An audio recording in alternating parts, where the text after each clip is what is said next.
Karyn Bryant for MMA H.E.A.T. I'm here with Dominick Cruz, the UFC Bantamweight champ, and of course everybody wants to know first and foremost how your hand is doing. Hand's getting better every day. I'm not a doctor, so I'm not going to say where I'm at exactly, but I'm going to say that I'm doing everything I can to get it 100% as fast as possible, and it'll be good in no time.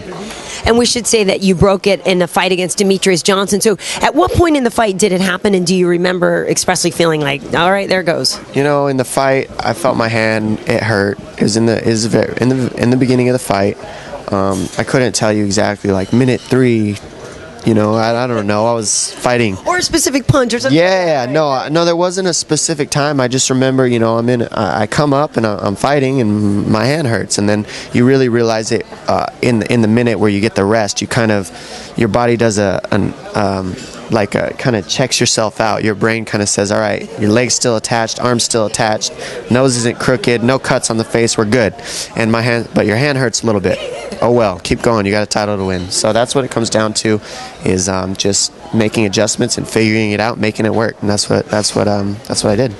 Interesting thing you just said there. You said I have a title to win.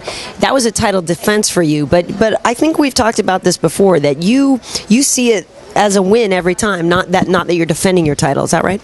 Yeah, I'm never fighting for a title. I'm going another fight. Just happens to be 5 rounds with a monster, you know?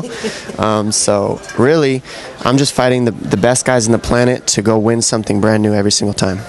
Very cool. Now we know that you and Urijah are going to be coaching the Ultimate Fighter. How long had that been in the works, and how excited were you when that finally went down? You know, it's been talked about, man, since before our first fight, or our second fight, excuse me, that you know, a lot of people were asking for it. Put those guys on the show, put them on the show, and it didn't happen. We fought, and then the opportunity has now come that we can be blessed with that position by the UFC. Thank you. And now I just go out there and coach, make my guys as good as possible, and go win the season, and then beat up Faber, and we all go home happy. Nice. It's going to be interesting to see you as a teacher. You're known for such interesting footwork, and your movement in the cage is so unique. Where did you even learn it, and is that something that you believe you can teach other people? A lot of my style comes off of feel, timing, and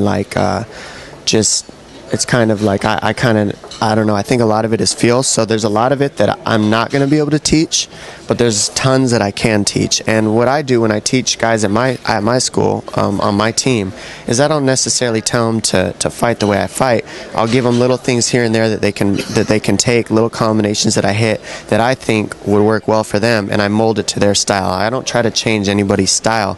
I let them go with their strengths, and I just add what I know to their strengths to make them more complete and a little bit better. And that's what I plan on doing with these guys. They can't necessarily, I can't fight like them, they can't fight like me, but we can bite off each other's style and become better together.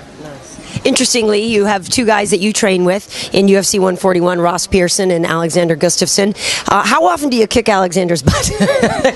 Guy's only about like 100 pounds heavier than you. Yeah. No, I haven't. I actually make it a point to get in there with all my guys at my gym, even the big guys. You know, Brandon Vera I've sparred with, Phil Davis I've sparred with, you know, Travis Brown, Joey Beltran, I've sparred with all of them. I haven't sparred with the Swedish Assassin yet, and there's a reason for that.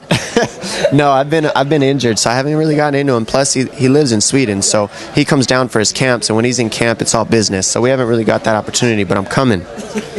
Pride rules.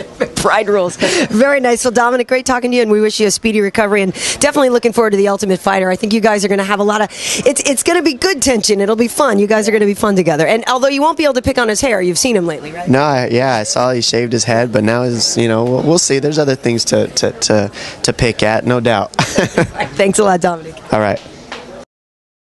I'm Dominick Cruz, UFC Bantamweight champion, and you're watching MMA H.E.A.T.